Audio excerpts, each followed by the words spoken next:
Pitter patter. Let's get at her. It is another episode of the Mainly Broncos podcast. Where would we be if there was ever a world that had no technical difficulties? That would imply that in the world we are perfect, and by no stretch of the imagination are we perfect. And as evidenced in the green room, it's not been perfect.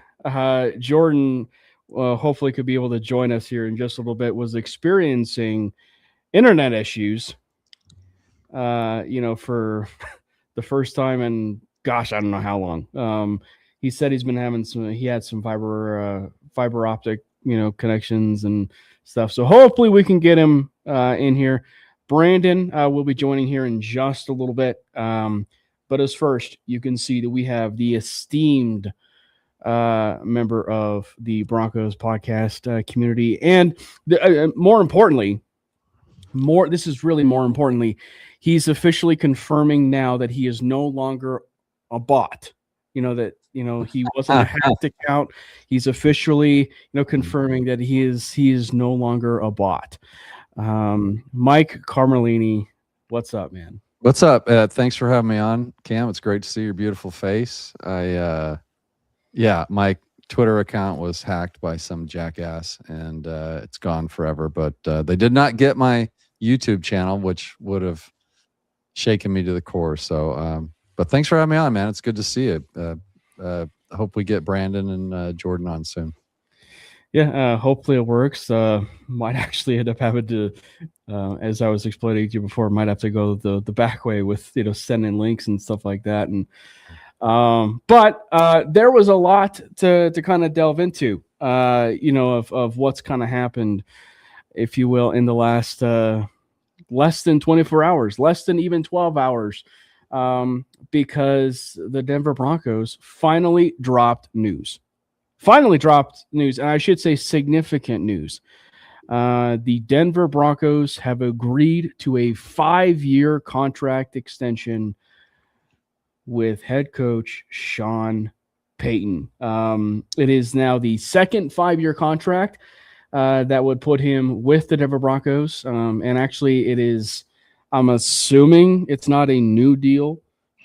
I'm assuming it's attached to the 2 years that is attached to his first 5-year contract. Obviously, we haven't seen the details of it to know. But Mike and I were going and talking about it in the green room, and it was about $18 million a year, his first contract. So we don't necessarily know what the particulars are. We have to assume that it's going to be, close to, if not just a tad bit more, than what it was. But I will say, there's a lot to unpack with it, and it's all good. There's a lot to unpack with it, and it is all good. With the Sean Payton head coach contract extension, Mike. Yeah, it's the 2 years. The 2 years are gone. His last 2 years, so the 5 years will take over for that, and it keeps him here with the Broncos till 2030. Great move. He and Payton, George Payton signed his extension in May. Now we've got our coach locked up. And honestly, I said this earlier on the show. There's no way Sean Payton does this if he isn't excited about Bo Nix. He sees a future. He sees Super Bowls. He's not going to risk his legacy and sign another 5 years or sign on for 5 years if he doesn't really believe that this Broncos team has got a Super Bowl in him. So I'm really pumped up about it. I think it's a great move by the Penner Group, keeping George and Sean together. So couldn't be happier, and a smart move too. And I think so. I think we've got Andy Reid's at $20 million a year, John Harbaugh's at $20 million up in New York, and I'm sure we'll see. Sean's probably going to have that average at least 20. So he'll either be tied for the top, or maybe even the Penners will kick in a little more Walmart money and make him the highest paid coach. We don't know. Can't wait for those details to come out, though.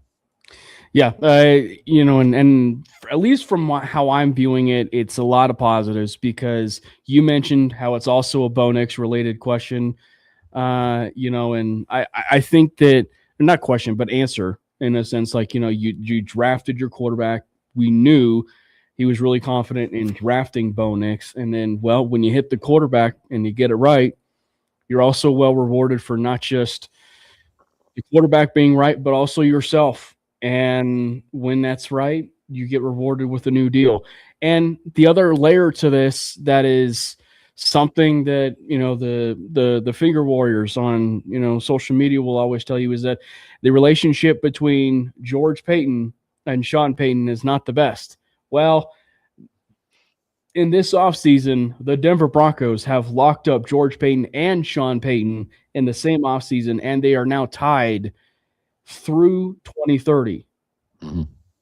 Like they're through 2030. So that actually means that if you're reading between the lines, not that it shouldn't be any surprise. That means the working relationship of Sean Payton and George Payton and the Denver Broncos ownership group of Greg Penner and Condoleezza Rice and everybody involved.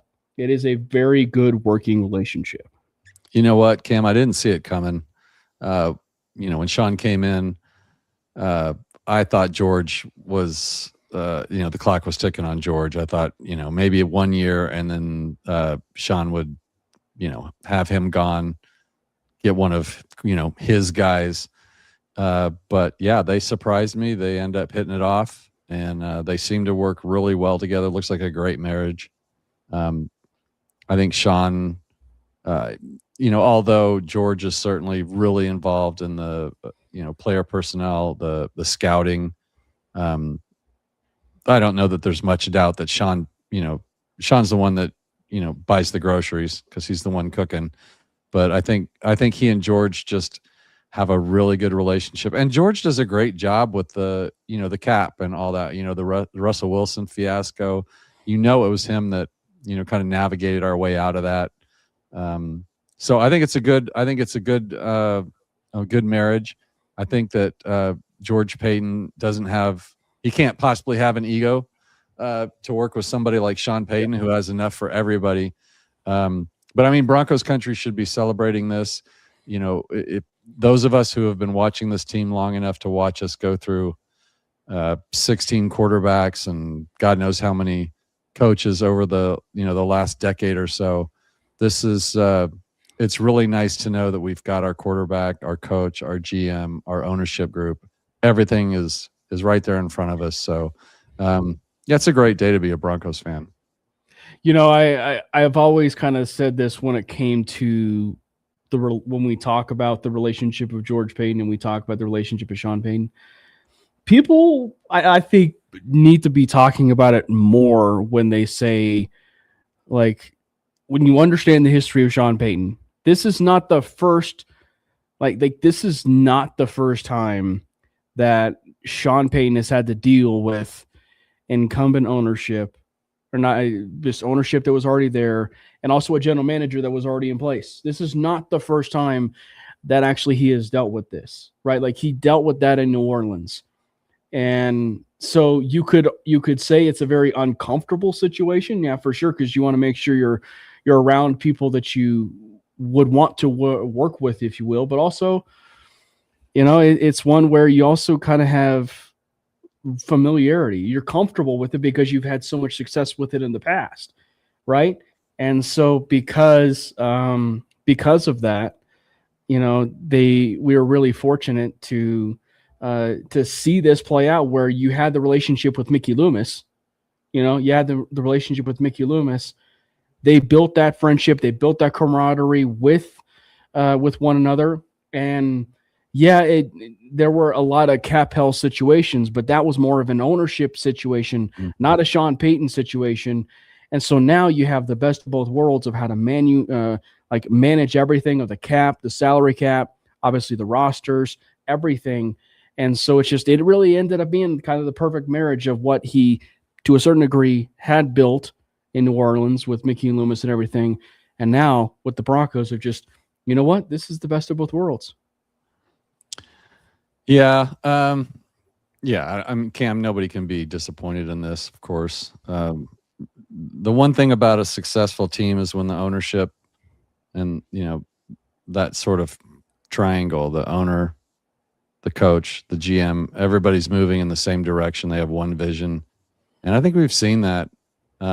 Also, yeah, back to what you said, the ownership. If we had different owners, would this have happened? I don't know. Like, if we had anybody but Sean Payton, would this have happened? Like, it's like a perfect storm. It just seems to work. And, honestly, I saw a lot of people, on X, Twitter, talking about getting rid of George Payton. We should get rid of George Payton. Right. And, it's a little surprising when I see stuff like that, because, we're at some point in time, like let it go, man. Like, forget about Russell Wilson, forget about all that. Like, I don't know, we still don't know exactly who was responsible for every bit of that. And at the time I thought the Russell Wilson, signing was a good one. I didn't particularly like giving him all that money before he walked on the field, but I think that was part of the deal. But you know what? Let it go. It's all past us. Everything's working. And really good to see. And you can tell that Sean's energized. That's certainly helped, of course, with Davis Webb now taking over the offense. Sean gets to walk around and, be the general. So yeah, all good. And hopefully Jordan's just going to go with his phone at this point now. It appears. Jordan, can you hear us? Yeah, he can't even hear us now. Yeah.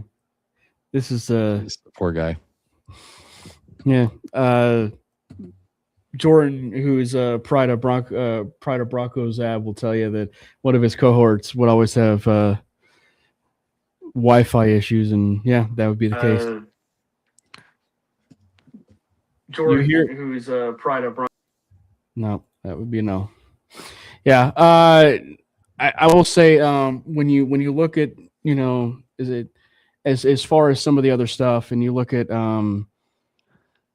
the other stuff that's basically built up with Sean, I think has been the other part of it too that I think is obviously one that we kind of talked about in the green room, which is it's also the personalities of him. Mm. Well, you couldn't have two of them. I mean, you just couldn't. So there's only room for one Sean Payton in that building. And George is nothing like Sean Payton. So, if you brought in, I can't even think of another GM that, would be comparable, but yeah, this is like, you wouldn't want to marry somebody who's as bullheaded as you, or if you're, or whatever, like someone has to be sort of the dominating force in a relationship, at least when it comes to some things. And yeah, they've got all that. And now we get the news that Bo's looking good. Sean's saying, shouldn't notice any difference with his escapability and his avoiding the sacks. So, today was just an all around, another good news day for us. And of course, the no injury thing just keeps rolling for us too. So knock on wood that keeps up. But I think for me, Sean Payton has more than earned our trust. Coming in after the Hackett debacle, and in 3 years turned this this team into one broken ankle away from the Super Bowl. So good on him. Good 85 million. Just all you just know, 85 million in dead cap. And I think that when you look at it too, there's so much more that's like a positive with it. You know what I mean? Like, and as we touched on it, like there really isn't anything that's like a negative, that's like a negative, if you will, with the overall, like,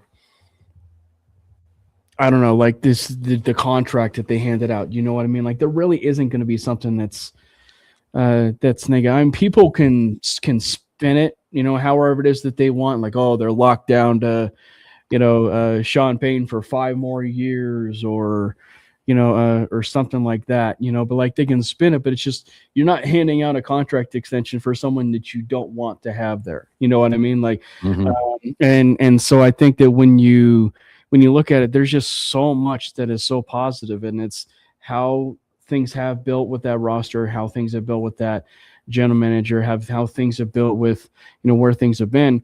And also too, it's like, for as much as we talk about it as a Sean Payton thing too, we did briefly touch on George Payton. It goes to show you where things are, just, as we kind of can, are having the conversation. It's like, it's all, it's all associated with the fact that, the ownership group got it right. Like the ownership group got it right, because when you think back to that head coaching cycle, and it's interesting, me and Jordan talked about this. I'm sure you caught that episode, Mike, but it was the what if episode, where we talked about, like, well, what is the what if, right? What if they didn't hire Sean Payton? What if because in that head coaching cycle was, of all things, Jim Harbaugh, who, for all intents and purposes, record-wise, has done a pretty decent job there with the Chargers. D'Amico Ryans has really turned things around with the Houston Texans. And yeah, the AFC South isn't necessarily the best division. They're still one of the two teams, if not three teams, that are competing year in and year out right now, for that division. So it's one of those things, like, I don't know if the Broncos would have gone, anything wrong in that head coaching cycle, but it goes to show you they did get it right? Like, they did get it right in the case with that head coaching cycle. Well, the record speaks for itself, and them re-signing him speaks for itself. So yeah, they got it right. And another a twist on this, over the last few months, there's been a question about why Sean Payton, or how Sean Payton gave up play calling duties. Was he forced to do it? Was he pressured to do it? And, of course, I've said all along, Sean Payton doesn't do anything he doesn't want to do. But this also cements that. There is no way that Sean Payton signs a 5-year contract to come back if he had been forced to give up play calling or pressured. So D-Mac, I'm talking to you. Troy, I'm talking to you. Yeah. Listen up. I've been proven outright. You guys were wrong. Somebody says I look like Bill Simmons. So I feel like I'm being bullied here.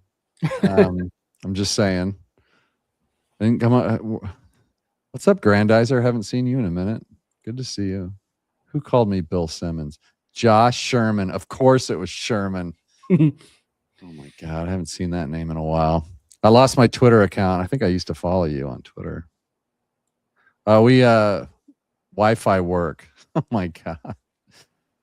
Man, that is one thing that will kill you in this business. This does take a lot of data to do this. So you can't just, for anybody, for the minimum. You're talking about Josh Sherman. For anybody that does not know, Josh does our short form for Mainly Broncos. He does a really good job with our Mainly content.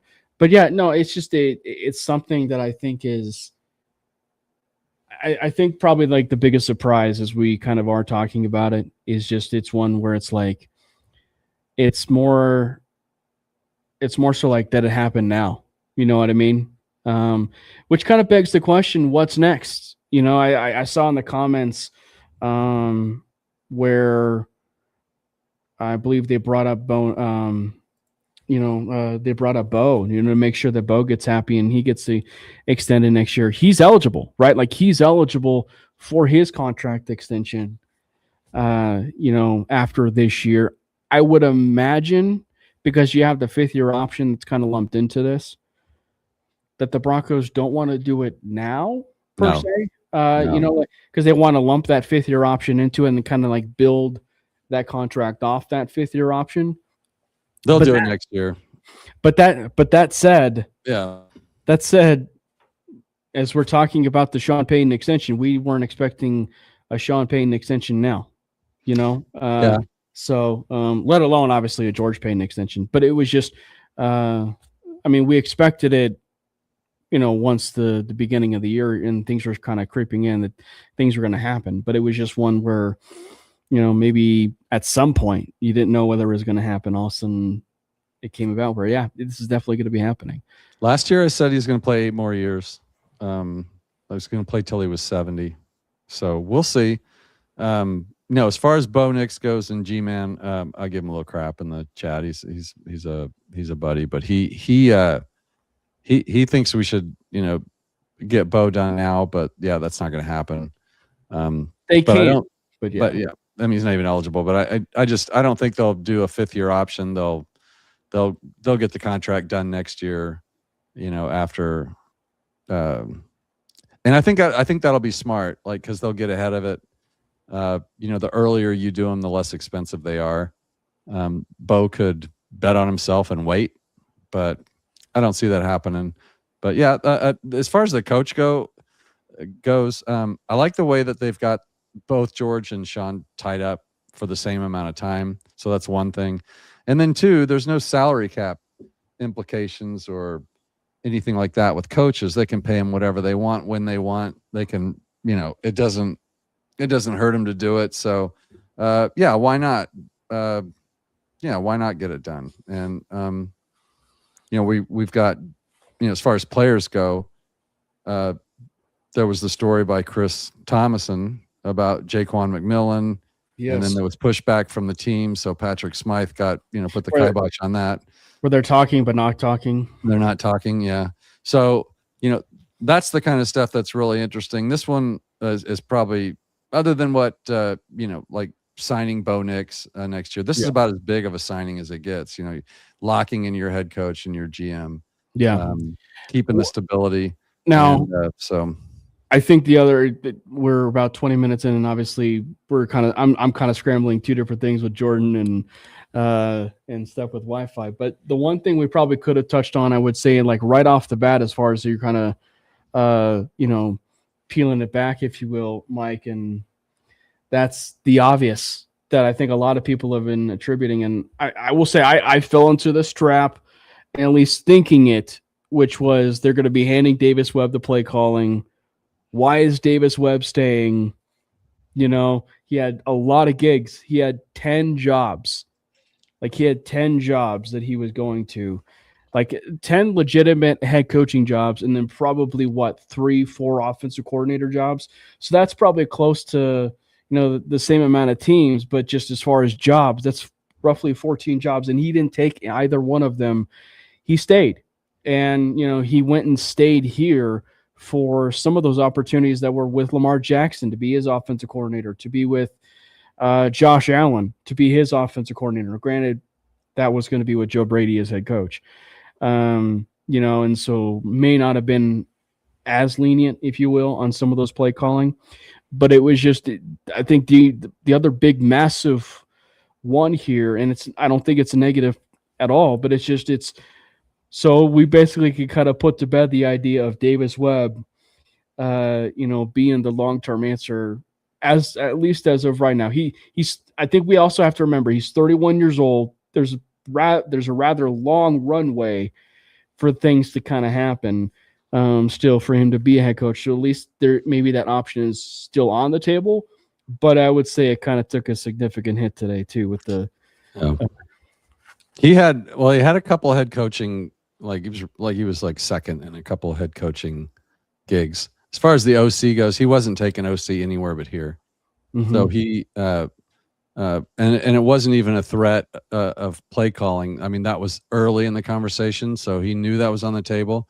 And so, Davis Webb himself said it was basically, after the loss in the AFC Championship game, there was an initial discussion about him, taking OC, taking play calling, and it was kind of already decided on, at least in his mind, that that's what he was going to do.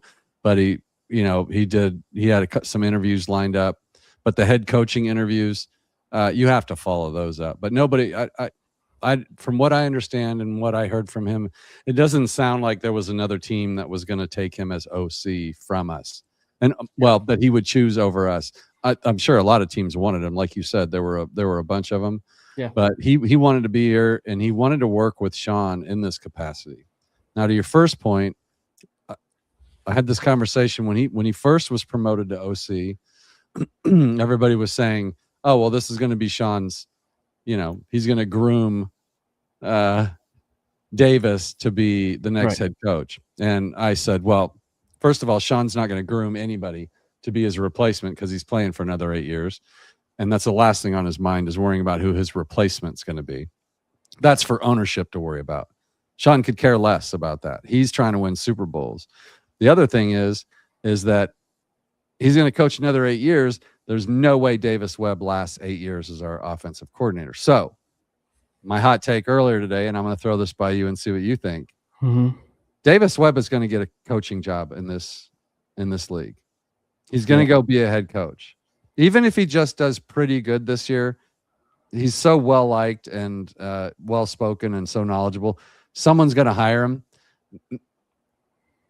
My hot take is he probably goes to one of these loser teams, takes the head coaching job, lasts about 4 years, gets fired, comes back to the Broncos, then he takes over as the heir apparent to the head coach. So I'm not giving up. I'm not giving up on it. It's the Kubiak move. It's the Mike Shanahan move. It's like you got to go somewhere else and fail and then come back, and then you'll be second-time head coach. Now, and you'll come back home. For that to play out, that for that to play out, that would be the ultimate prediction right there. I'm telling you, book it. Somebody clip it. It's happening. Well, okay, so here's why I will say that that's not unreasonable, because it would be the offensive staff version of Dennis Allen. Mm-hmm. Because there's people, and maybe you use that comparison, but it was just, if you look at that, what happened with Dennis Allen, he was a red hot defensive coordinator, I believe, with the Saints, and then the Broncos hired him, if I'm not mistaken, from there.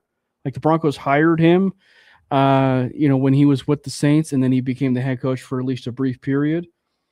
And was it the Raiders too?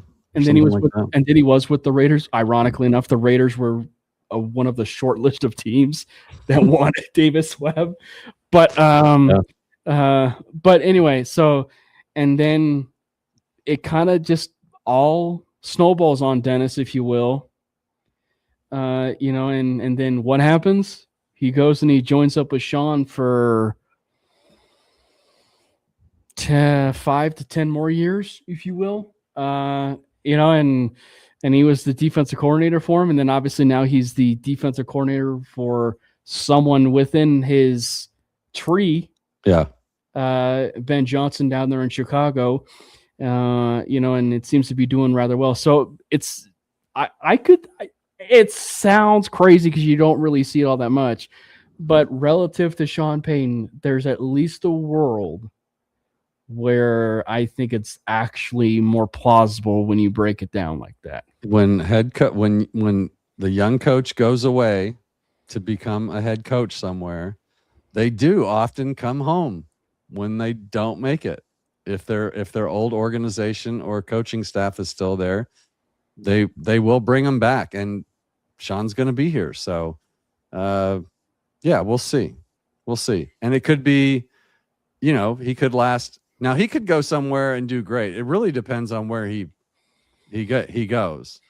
Someone said earlier on my show that this kind of discussion kind of came up, and if he goes he'll take a job that has a first round quarterback pick, because that'll be starting from scratch, and also gives you a lot of leeway, gives you time to work with the new quarterback and build things up. Right. He said he's not going to go to Arizona, or he's not going to go to the Jets or something like that, but there's some team out there that might work for him, and I think he'll be picky. He seems, he does seem very happy here. He is only 31 years old or whatever he is, and he's got time to learn and do well here. He doesn't have to take the first job that's offered to him, because he's going to have multiple offers. So hopefully he's smart about it. Hopefully he does so well that this is a conversation. We're hoisting a Lombardi, and then we are having this conversation. At that point, I won't care. If we win a Super Bowl, I don't care if they take him. If we make the playoffs and things look a lot better, but we don't, hit the mother load and he leaves, then I'll be upset. But it's the NFL, and that's what happens. But yeah, I agree with you. Sounds like a long shot, but it's No, my yeah. hot take, and it's my hot take. I'm sticking with it. Davis Webb will be back either way. The other thing I think that is going to be a little bit interesting, if you will, is regarding Davis Webb, because I think and this is something I've mentioned before, is like he's definitely going to end up being head coaching material, right? Like he's definitely going to be head coaching material. But my question is, and granted, we don't know this answer. I've been mentioning this numerous times when it comes to Davis Webb and the head coaching cycle for 2027. We don't know the head coaching cycle per se, Right. Like, but I venturing with what happened this last time with, John Harbaugh, Mike Tomlin not having jobs, two primo blue chip NFL teams actually having a head coach opening, I think is really rare. And so I think what I'm trying to say is like the opportunities for teams to be available for Davis are even still with the 2027 class, I don't think is going to be as attractive, I think, as people think. You know what I mean? So like the only one and probably the biggest one off the top of my head is obviously the New York Jets. And yeah, there's Darren Moogie, there's even the Sean Payton kind of connection with Aaron Glenn. But I'm not so sure I want to be going to the Jets situation, knowing kind of with everything that is all set up over there. Yeah, it's a trash organization. Exactly.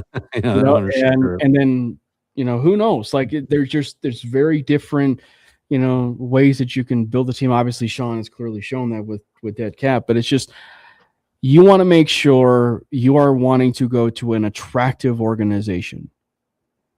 For even if it was a team that was like in the top 5 or whatever, you still want to make sure you're going to an attractive, landing spot. And I don't know if there's going to be a team in 2027 for as good as that QB class is in the draft. I don't know if there's going to be a team out there that's going to be like, well, Davis, here's the reins, and granted, obviously what changes that, obviously you can pick your GM, you can do stuff like that and stuff like that. But I don't know. It falls on the attractiveness of the job. Well, you said you did. Hey, Brandon, you made the point about like you did the what if show. Yeah. So your what if show. So let's imagine that this was the off season that Davis Webb went. Okay. Yeah. So these were the jobs that were open that were filled this year. You can assume that maybe half of them are worth taking and half of them aren't. But you had Baltimore, of course, got Jesse Minter. That's a great opening. Buffalo, fantastic opening. And then maybe you could go Giants. But so you got Atlanta, the Giants, Miami, Tennessee's iffy, but he might have gone for that. Is that Cam Ward? Yeah. In Tennessee. Yeah. So I mean that's doable. But I mean Vegas, the Raiders, he was a finalist there. You got Cleveland, which is a S show. The Cardinals, nobody wants that job. Pittsburgh with a 40-year-old quarterback. Still story, blue chip team for sure with the chip Steelers. team though, and then Miami, of course. So I mean, maybe 50% of the teams out there might be worth something next year. You never know, but still, I mean, you're looking at 10 openings. There's going to be 7 to 10 next year. So yeah, he's going to get another look. Brandon, and we're talking about, of course, Davis Webb. So yeah, we're back, boys. It's been a minute. Why are you in my living room? Yeah, dude, you didn't hear me come in? You No, gave I me a spare didn't. key. And I guess Forgot my about link that? system's not working. I don't see my dog anywhere. So yeah, you must have. Maybe you're just here so much. My dog's like, oh hey, what's up? And Yeah. just lays back down and goes to sleep. So You gave me that spare key that time when you were drunk. I had to drive. the down. door's open. Door's open. Out here on the Carmelini Ranch, we don't lock the house. Just if you can find me, come on in. Yeah. the thing that just gets so funny is, do you have the other one called up, Brandon? Which is No. This is literally, I can't, because I had to join as a guest because I still can't figure out how to log back into my account. I don't have any of my like custom backgrounds. So So like much like yours, Mike, and I know you've seen our shows, but like people still think his backdrops are real. Like there's been a few people in our comments that think like, Man, wow, you got a nice house. Dude, I wish. that's a nice house. I didn't know you played the piano. He's waiting for his wife to walk around in the background, his kids or something Yeah. climbing on the couch, whatever. I actually do play piano, but it's been a long time, so Yeah. maybe not Well, anymore. I remember back in the old days, you used to always have like a funny picture of Cam in your background or Yeah. something like that. I lost It was all like of those a lot too. of the fun ones. So Yeah. you guys need to figure that out. Yeah. Cam, you need to do a reset on your passwords or something and have everybody sign back in and assign stuff. There's got to be a way to I do would, that. but it's not me. It's entirely my fault. I built a brand new computer because my other computer kind of went to shit, and then installed like a new CPU, new instance of Windows, and I can't log in. Oh man. So I did pay a late fee. I know, dude. This has probably been the busiest month of my life. The last month. between work and personal. Yeah, I mean, it's been great, but like hosted my girlfriend's family for basically the entire month of May. They were here, different Fun. members of the family Fun. at different times, which was great. But it's like we're doing something every night. There's a plan that gets made that we're doing, which is a great time. But I'm like, I need to go grow a beard and become a hermit and live in the woods for a month in the cabin with no society and an axe because I'm tired of being social. So that was great. And then it kind of worked out that right at the end of that, this last Thursday, I was flying to Seattle to visit a different friend of ours that just got engaged, which also a great time. Never been to the Pacific Northwest before. Gorgeous, very, very green, like much more green than I anticipated. And it's been a great time, but it's like, wow.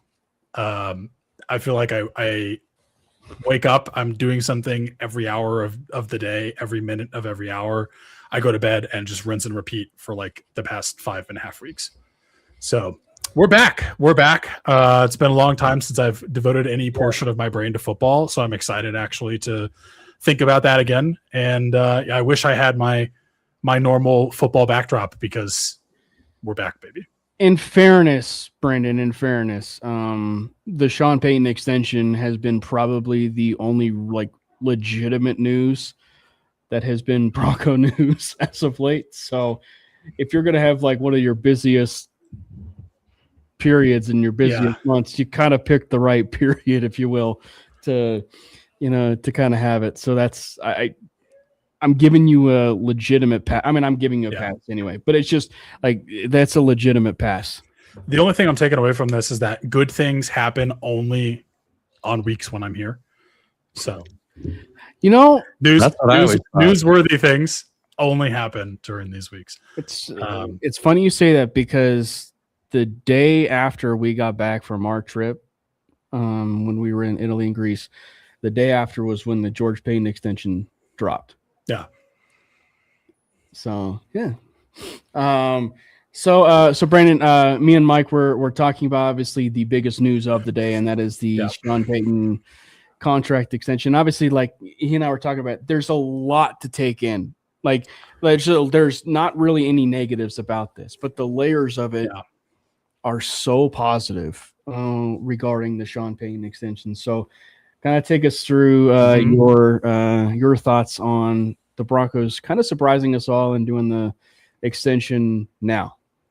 Well, first of all, to me, this doesn't even surprise me anymore because we have become that organization. Like we're the organization that pays people early before they need to get paid, and we do right by them. So that should bode even better into our future offseason additions going forward. But really the first thing that came to my mind is pour one out and take a moment of silence for every person that thought that Sean Payton was giving up play calling duties to Davis Webb because he was forced to, and they don't want him there anymore. If you'd have been here earlier, you would have heard me make that take. So it's a cold take now, but hey, twinsies. Yeah. I'm in your house, so I stole it from you. That's true. It's like 100 yards. It was on a note. It was on the notepad over there. I can walk over and just sit next to you. Yeah, it was next to the fridge.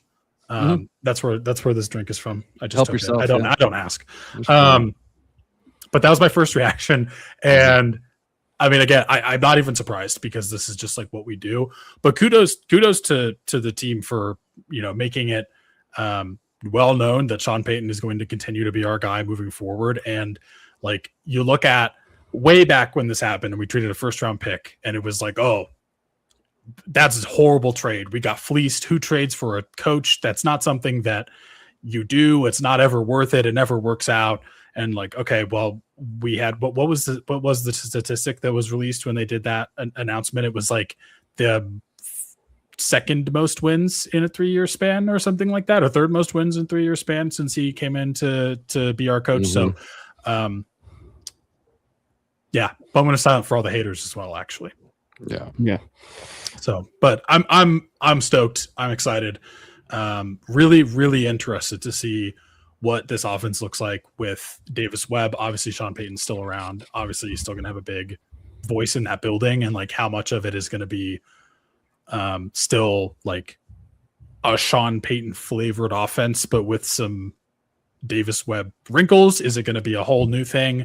I kind of hope not, because I don't want Bo to have to learn a brand new offense again. But yeah, I think that was welcome news to see, and we're not going to have to worry about the coaching carousel in Denver for quite a while, which is so nice because I'm so tired of talking about it. so Mike, before, I want you to shoot off your idea that we talked about before Brandon hopped in about your prediction that seems more my accurate prediction. Yeah. That one, the one that's definitely going to happen. Sure, I'll share that. Yeah, first of all, I agree with Brandon. Davis Webb came out and said, "Look, it's still Sean Payton's offense, just some minor tweaks," which is what we've been thinking too. Yeah. Now, in fairness, Sean Payton would have told Davis to say that even if they were making major changes, right? But that's an argument for training camp. We'll see it. We'll see it at some point, or we'll hear about it. But I do believe it. Like, Sean Payton knows that system. Bo knows that system. The players know that system. You don't want to start over and then throw an OC in there his first time. That would be stupid. So Sean's problem has never been the scheme. It's been the play calling. So, yeah. A couple tweaks, great. Now, here's what's going to happen, Brandon, and you don't even need to write it down because we're going to clip it because it's going to happen. This is going to be the whole Shanahan thing. This is how this is going to work. Sean's going to coach till he either wins a Super Bowl or two or he turns 70. That's just what's going to happen. So Davis Webb is going to do great. Okay. Next year or the year after, he's going to go be a coach somewhere. He's 62 right now. I just had to throw that out there. Yeah. I forgot how old he was. He's 62. 62. Okay. He's 62. He's going to be, this contract will be 67. He says he wants to coach another 8 years. I take him at his word. But if he wins a couple Super Bowls, as G-Man in the Valley said, you just take your green jacket, your gold jacket, and you walk. You got masters on the mind. Oh yeah, easily. Yeah. Well, I live two lives. It's either golf or football. But Davis Webb leaves. He's going to be a coach somewhere for some schlacky, trash franchise. He's going to get fired after 3 or 4 years because they all do. 80% of them get fired after their first contract. And then he comes back year later, 2 years later, and then he's going to be the next head coach of the Denver Broncos. That's how this thing's going to play out. Also, you need to start doing some sit-ups, start dieting a little bit. Davis is getting a little bubbly around the waist. He's starting to get that coach belly. It's the offseason, man. Guys don't want to see that. Tighten it up, Webb. He's Eddie Lacy rolling into the training camp. Yes, just Eddie Lacy. Great callback. A little pudgy, but he needs to do it. Can we? I'll never forget. Genius? No, not until he proves us otherwise. Paul. Did you guys see? Gosh, I can't remember what analyst said this, but when the Eddie Lacy thing happened, someone came out and was talking about it and was like, he's a Popeye's biscuit away from being a tight end. I can't remember who said that, but it was one of the funniest things that I've ever heard. I just wonder when people say stuff like that, if that comes right off the top of their head, or if they write them down and they scratch it out and they're like, okay, got it. And then they save it in their pocket until they need it. And then they're like, yes. That's what I do. I'm not good enough to do. That's why I can't be stand up. Yeah, I can't come up with it right away. I got to plan it. I got to plan it all. So, That's a great prediction, though. I mean, that'd be crazy. So obviously, since we haven't done as far as many Bronco shows, and the last Bronco show we did was 2 weeks ago, there's been some news, but obviously not like major news, if you will. There was the Sean Payton extension, but obviously there's the Jonathan Cooper news. I don't want to dive too much into that. But it's something that we'll see kind of how it impacts the future. I mean, relative to the actual room, the Broncos are really deep. I mean, they are a really deep edge room. So if he's forced to miss some time due to a suspension that gets handed out by the NFL, I don't think the Broncos will miss a beat for the most part when it comes to that edge room. Caleb Lohner, as far as some other news and notes, Caleb Lohner obviously was injured as well, or he was injured, and as much as it was great to see Sean Payton throw his name out there in OTAs, unprovoked or unasked, if you will, he still at this point 4th, 5th, projection on the depth chart. So it's not one that's earth shattering, but it's just definitely devastating in the sense of the Caleb Lohner fan club. Caleb Lohner might be a loner on the practice squad. Yeah. I mean, I call it like I see it. He always worked for me. That's true. He was, but please, football gods, I know we already got our big move. We already got our trade. I'm not expecting this to happen. It is an absolute just S show, as Mike so eloquently put it in Arizona. Bring Trey McBride home. Bring Trey McBride home, please. That's all I want. It's not going to happen. We already have too many tight ends. We drafted another one. Evan Ingram still exists. He's still on the roster. They're probably not going to trade him. He's easily their best player. But I would literally cry. Are you doing the DNVR deal, which was the 2 first-round picks? Oh, I didn't see that. I don't think I would do that. I'd give them a player. I would give them Troutman a first and a player. I would give them Troutman, and I would pay them money to take it. Yeah. And I say this knowing full well that this is 100% a pipe dream and this is not happening, but a man can dream. What is it? A Walmart gift card. And we got those. Hey man, you don't know what the amount on that gift card is. It's gonna be $20 and there's a million of them. Yeah. Do the math. Don't forget about the rollback prices either. Look, we drafted 2 tight ends. Right. Evan Ingram's under contract. It's probably like a $6 million hit or something. Didn't I read that at some point? I don't see him going anywhere. They're talking him up. I think he plays. I think he plays well. And then he's gone. This is last year here. But Lohner, sad to see him on the practice or getting a cleanup and missing time. But I never saw him playing this year anyway. No. But I did see them putting him back on the the practice squad, and Sean likes his little pets, and he's one of them. So and maybe Justin Jolie is the great value Trey McBride. Yeah. I don't know. I'm weird. I'm a little higher on Dolan Bentley than I am Jolie. I do like Dolan Bentley. Yeah. So I think we're going to be fine there. Well, let's see if we use them this year first.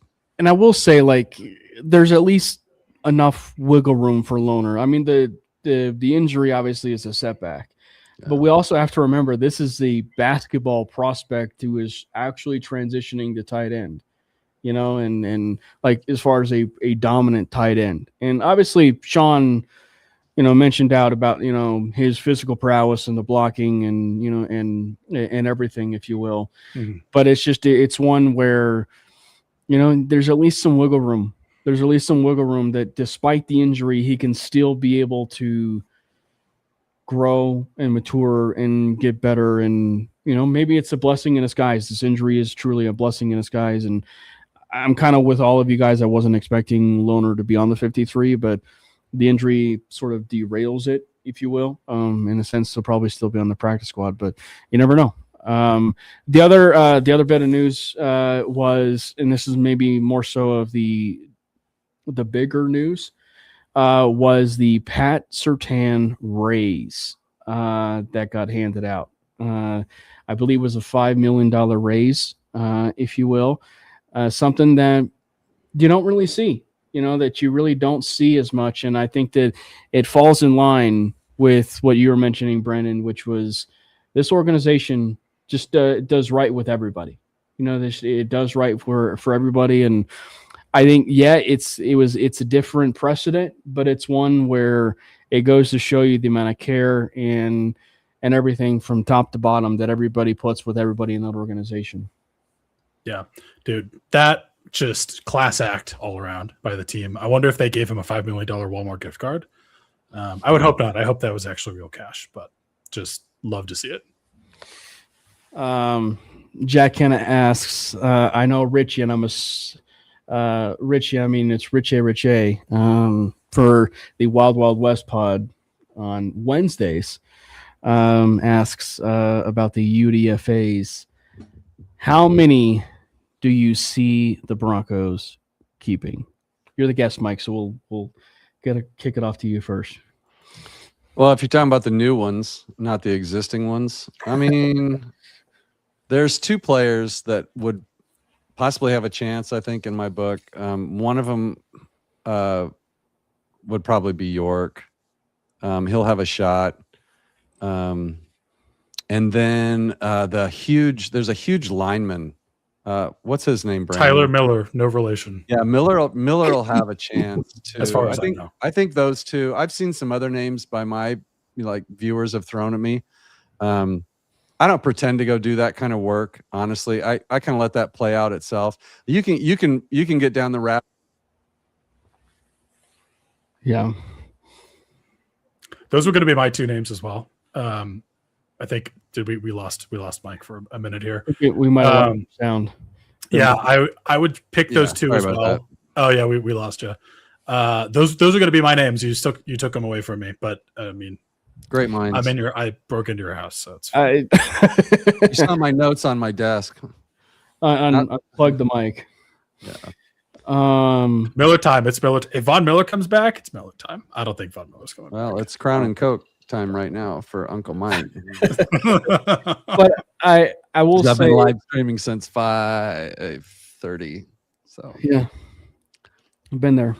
But it's I think the easiest answer is obviously like when you see the contracts that get handed out for those UDFAs, you get a sense of how much the Broncos value those said UDFAs.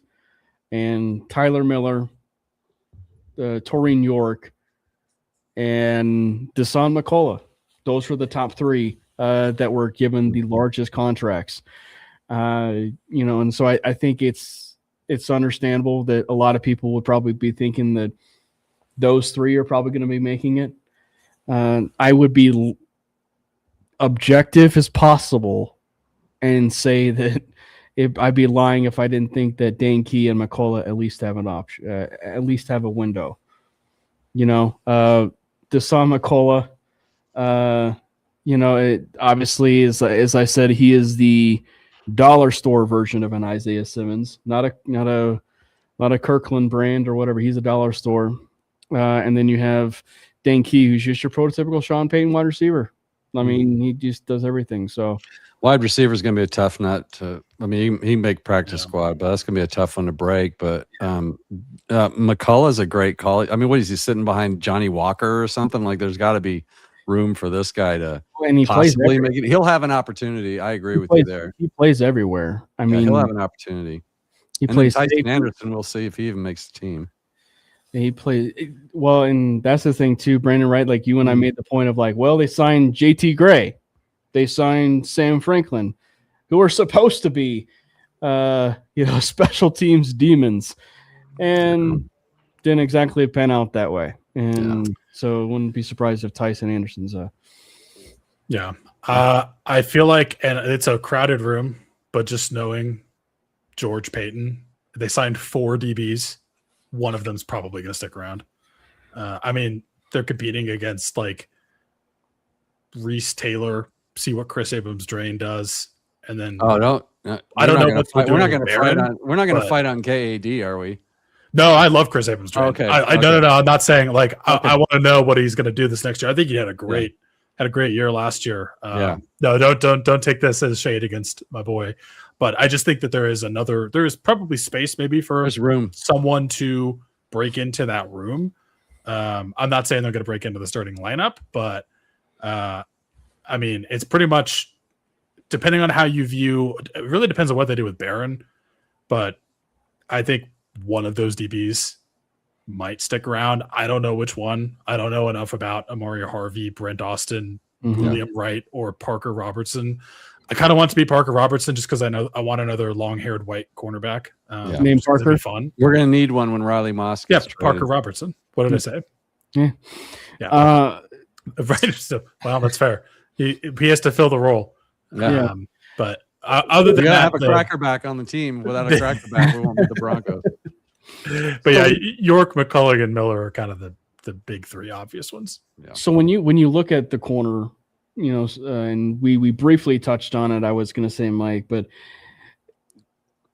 it's a hard thing in a sense because you can't really go wrong necessarily in the sense of wanting to keep everybody, and it's one thing that for as much crap, if you will, that people kind of give George Payton. He built the cornerback room. He built the edge room. He falls in love with corners. Yes, he does. But it's in large part that you see the room that you do today, and it's a deep room. And with Jaquan McMillan and the contract stuff, it's a very interesting conversation because, Riley Moss is in his contract year. He's gone. He's gone. He's in a contract year, and then you're starting to kind of get things percolating with where they're talking but not talking with Jaquan McMillan.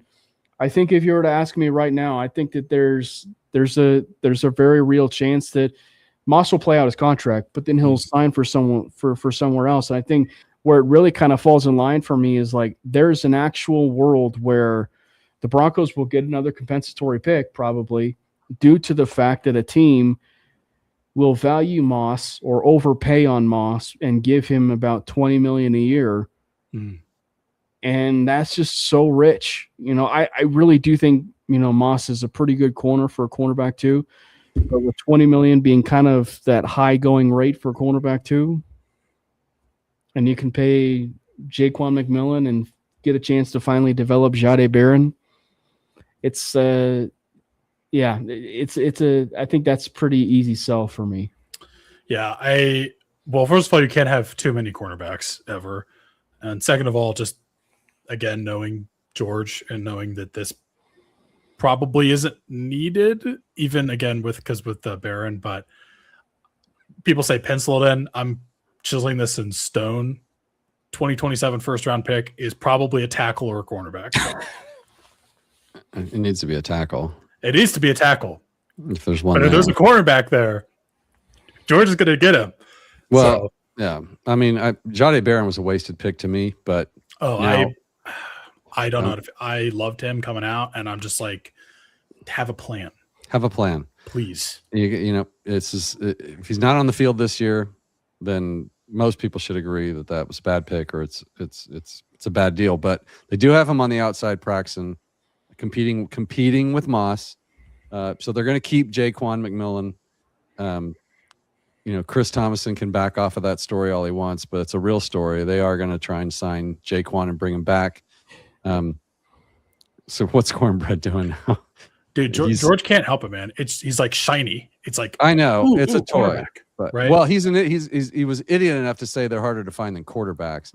You don't say that to a team that went through Paxton Lynch and everybody else. You wait until you find your quarterback, and then you can talk that kind of crap. But I think Riley Moss by every possible sports franchise that is the game of American football.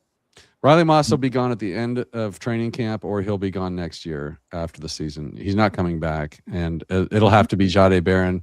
And they'll probably have to get a cornerback too. But if he can't show out, man, there were a lot of really good players that Broncos country were looking at when they took Jahdae Barron at what was it, 20? So or 12. I thought it was 12. Was it 12? 20. 12 was our starting quarterback.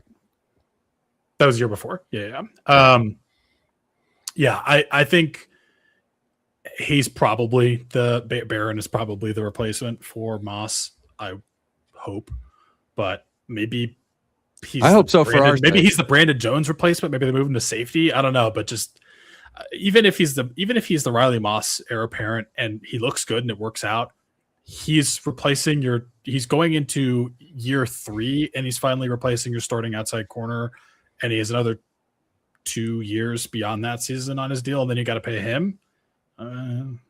Well, I think what you at least have with Barron is versatility, and that's, I think, going to be still a relatively big weapon for you for a defense and everything that obviously we know that Vance Joseph loves so much. Barron's going to at least offer you versatility. And I'm always, called into remembrance of what Sean Payton mentioned about Barron the first year he was drafted, which he actually, made the comparison that he's a Malcolm Jenkins. Well, Malcolm Jenkins, when he was with the Saints, he was playing everywhere. Like Kareem Jackson was, when he was with Houston, was a corner converted to safety. Malcolm Jenkins was one where he was a corner, he was a safety. He would also kind of play down in the box a little bit. And you and I talked about that too, Brandon. Like he's kind of playing that star position, or like that chess piece, if you will, at times. I mean, he even played linebacker in spurts. I think that had more to do with the linebacker depth than anything. But it was just, it goes to show you that he's I think a very versatile asset. I don't know what that necessarily means, but I mean, it would be nice to have him in a nice little niche, if you will, going forward. Let me ask you a question. I love it, but real quick, my only problem with versatile pieces is in Vance Joseph's defense. Yep. He doesn't know what to do with them. He doesn't. I have 2 names for you: Isaiah Simmons and Zaven Collins. No, I know. Yeah, we don't know that answer, but the good news is we know that they're football players. It's just for some reason Vance does not seem to actually have them work out, if you will. Yeah. If you go ahead, Mike. Yeah. week one, and Moss has a little ankle tweak or something. So, who you want? You want Chris Abrams drain, or do you want Jahdae Barron in there taking his place for that game? I'm not ruling Jaquan McMillan either. No, Jaquan's already in the game. Jaquan's your slot corner. He's your slot. He's your nickel. So who's gonna take Moss on the outside? Would you sleep better at night knowing it was KAD or Jahdae Barron? June 11th, 2026, KAD. I'm sitting here today. It's KAD. Yeah. He's gonna have to show me something. I love the idea of safety. I mean, it's a need, but then you're looking for another corner because I still think Moss is gone. So the best case for me, for Carmelini, is Moss. We keep Jaquan. Moss goes. Jahdae Barron shows out this year, and he becomes our CB2 on the outside, and all our problems are solved at that position. We can talk about tackle and linebacker after that.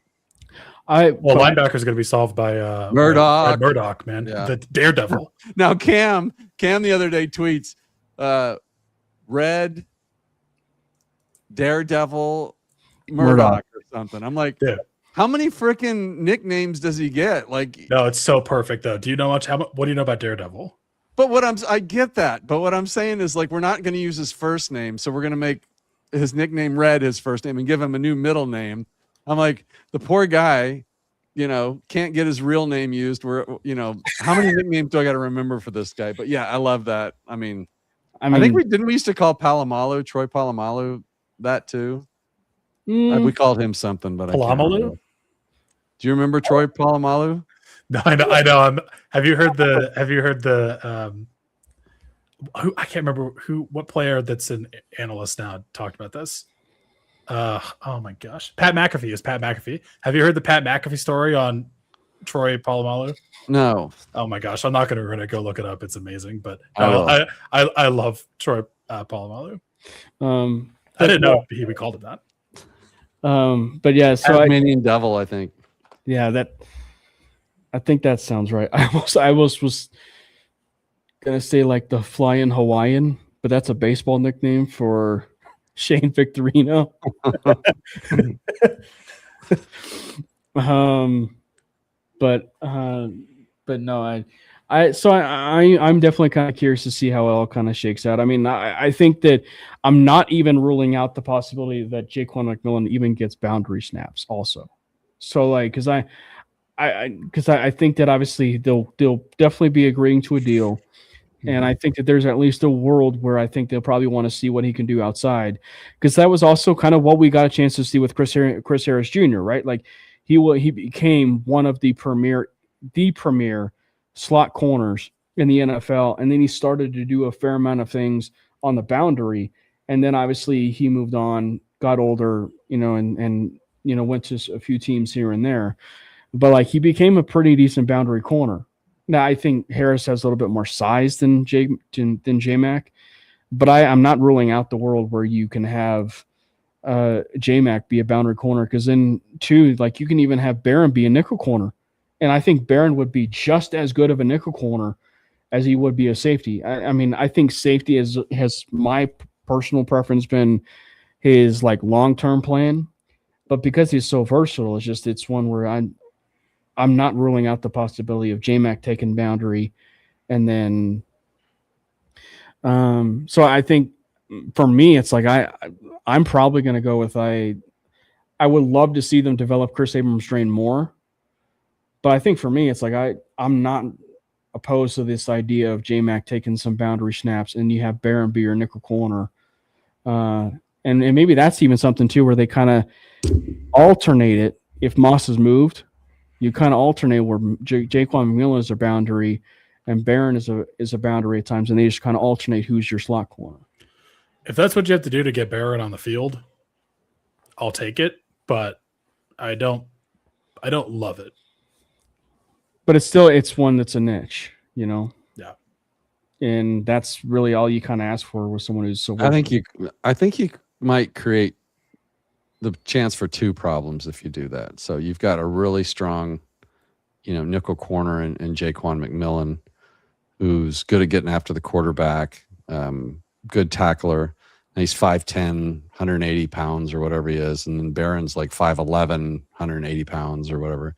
Mm-hmm. So Barron's, certainly big enough to come in and do the position. But if you've got a really good, nickel corner, slot corner, whatever, I would prefer just put him outside, give him a little safety help, and then you've only got one problem instead of, maybe Jaquan's not quite as good on the outside, and then ultimately, I think that's why safety is my ideal pathway for Barron in general. Yeah. With how he is, his IQ and everything, and the way that you can see him play and really get a chance to see him roam and everything, safety's his best long-term plan. Cornbird asks, "Is Nate Atkins?" I hope Nate Atkins is gone. Just point blank.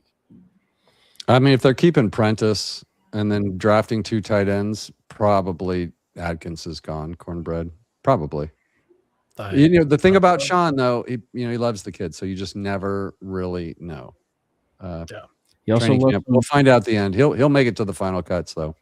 He also loves some Reaper Vape. If as much as I love Jahdae Barron, if the final play for him is he's your safety, and you could have just drafted Malachi Starks, it's crazy. Yeah. Okay. It was a bad pick anyway you look at it. No, unless he takes Riley Moss's place next year, it was a bad pick. You don't take 20. So I would be remiss if I didn't actually ask you guys what's your guys' take, because obviously me and Jordan did the What If episode, but we also did an episode where we drafted an all-time team. So Jordan had his team, and I had my team. And I know Mike has been a fan since the 40s, so he's the right person to ask about this in terms of the all-time team. And Brandon, you might be a little bit biased on Jordan, knowing the fact you share a certain birthday with this guy.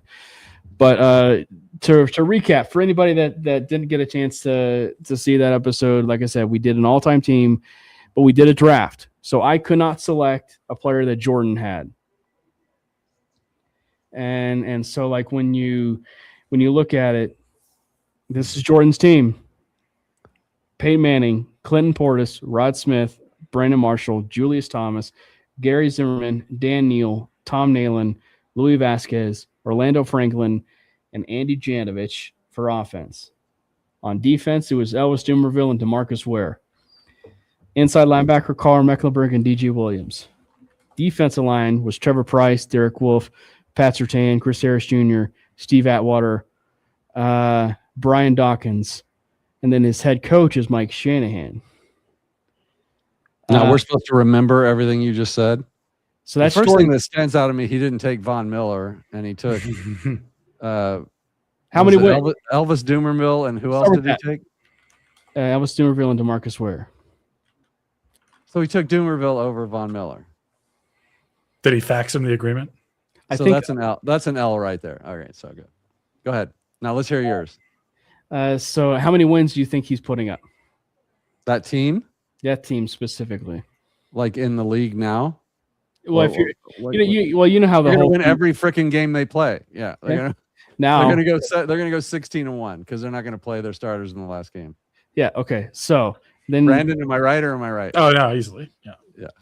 And then my team is Elway, TD, Demarius, Lionel Taylor, Shannon Sharp, Ryan Clady, Mark Schlereth, Matt Paradis, Quinn Miners, Matt Lepsis, Howard Griffith, and then defense was Von Miller and Simon Fletcher. And then Randy Gregory and Al Wilson. And then Lyle Alzado. Alzado. Yeah, Alzado, Malik Jackson, Champ Bailey and Nakeeb, Dennis Smith, and Justin Simmons. Because you're not losing. Yeah, well, you're not losing the game. Yeah, you're probably not losing the game there. And by the way, the funniest thing is like when I was trying to choose head coaches, we all know that like some of the better coaches in Broncos history is either Mike Shanahan, Dan Reeves, Gary Kubiak, and Red Miller, right? Well, I knew for a fact I was going to be putting Dan Reeves with John Elway. So it was one where I had to go with Gary Kubiak. Yeah, that's fine. Yeah, So we've never won a Super Bowl without Kubiak. So who wins? Or Who has the better team? Who were your wide receivers again? DT and who? Lionel Taylor. DT and Lionel Taylor. And Shannon Sharp is his tight end. I mean, I think your team's better Thank for you. me. But I mean, they're both so good. That's like picking them apart. Jordan took Clinton Portis. Right? Over TD. Over I mean, he TD? did that. Yeah. And which, I mean, Clinton Portis is a great running back. it is, yeah. TD. Well, he's showing his youth. Well, it also Crazy. kind of showed like draft slot per se. Like I was going to ask about that. We did Okay. kind of like a snake draft. So it was like, All right. yeah. Okay. So that's all those. I mean, he both nailed it. I mean, there's not a whole lot of missing pieces. Leaving Von Miller off when he's available is a little weird. Like, I don't understand that. One of the greatest Broncos of all time. I mean, if these guys are all in their prime, but I love all those players you mentioned. Justin Simmons. I'm surprised nobody took Steve Atwater, but maybe that's me showing my age. But then you took Dennis Smith. I think Jordan took Steve. Oh, we did. Okay. Yeah, he's not that dumb. His safeties were Atwater and Brian Dawkins. Guys, give me 2 minutes. I'll be right back. No problem.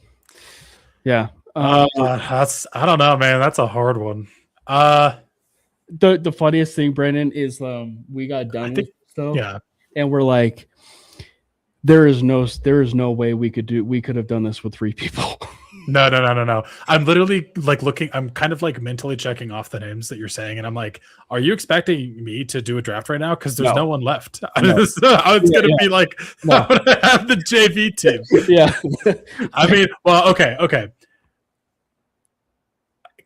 I would love Craig Morton, but yeah. Or maybe I'd consider Jake Plummer. I consider Jake Plummer or Brian Greasy or Brian Greasy. And do Riley Odom at tight end. Yeah. But so I mean, yeah, like it would be impossible for you to do a team. No, but, yeah, I can't. But I mean, you probably could have done John Lynch for safety. Yeah, John Lynch would be available. I mean, it probably wouldn't have been as deep, but you would at least had some players though. Who were Jordan safeties? Atwater and B-Doc, Weapon X. Who were your safeties? Dennis Smith. Damn it! I forgot. I thought Dennis Smith was available. Of course he's not. Yeah, but like I said, you could go John Lynch and I was gonna go John Lynch and Dennis Smith, but I can't. Well, I was gonna say you could go like John Lynch and Darian Stewart or T.J. Ward or. That is true, man. I don't know who I'd pick between. I think I'd probably pick T.J. Ward between those two. Yeah, but no, it would have been. I was telling Brandon, Mike, it was like because obviously the reason why we did the topic was because we were trying to figure out topics, and for two people that was easy, but if we actually had three people, it would have been absolutely impossible. Y'all are forgetting the best position. Okay, give me Rick Jason Elam. Rick Upchurch is my returner, and I'm good. Jason Elam is your kicker. Oh yeah, easily. Yeah. He is the best kicker in Broncos history. Hey guys, we did get some good news out of camp though. Bo Nix was running. He is running, by the way. If you guys didn't know that, he is running. But he did do the walkthrough today. So that's them jogging around just a little bit in shorts. Nobody's going to get close to Bo, but he is participating, doing the walkthroughs, which is nice. And then just the sheer amount of how impressed everybody is with Jalen Waddle. Now, I know that doesn't sound like news, but how many times you see a team go out and spend draft picks and all this, capital or all that money, they bring in their big, catch of the year. And then all you hear is, he's got, it's a learning curve. He's getting in shape or still, it's all like, oh my God, like Davis Webb was frothing at the mouth today. Yeah. Like he is so good. He is so good. And you can see it on the film. Like we don't have anybody short of, it's like Pat Bryant times 2 with his route running. And then it's like Mims, but like so sneaky, like you don't know where he's going. Like I'm super excited about some of the stuff we're hearing about these guys. And then they counted up, our guy Red Murdoch's also getting some love too. Yeah. So there is some good stuff coming out of camp, guys. And I was going to say they really haven't dabbled too much about the facilities. But the one thing that Sean said today about the old facilities that I thought was really clever. The kitchen? Was he said that that he'll remember is the kitchen because it's the heart of the facility. So it's like my house. It's like, you can see my kitchen behind Brandon. Like it's right. But I will say, I haven't heard anything about the new facility. The only thing I've even heard about, like anything remotely related to that, is that they finalized the sale of Burnham Yard. Is that true? Now we're talking about the training facility. No, yeah. That's like I'm saying the only thing I've heard about any new facility at all, like, is the stadium. Barnum's got a ways to go. Like they're behind. Thought that was they're behind. They've got. It's going to be a lot of work. They're up against. Oh yeah. So. But they bought it, is what I'm saying. Yeah. Like I thought that's official. That's the last thing I saw. Yep, they got that. The new facility, I think they're moving in next week. They're moving in, so that's exciting. And I thought there was more time on the training facility, so I didn't realize that. Well, they were supposed to be ready this year, but the other thing that I think that would be worth monitoring is I'm assuming there'll be tickets, but it'll still be in small capacity.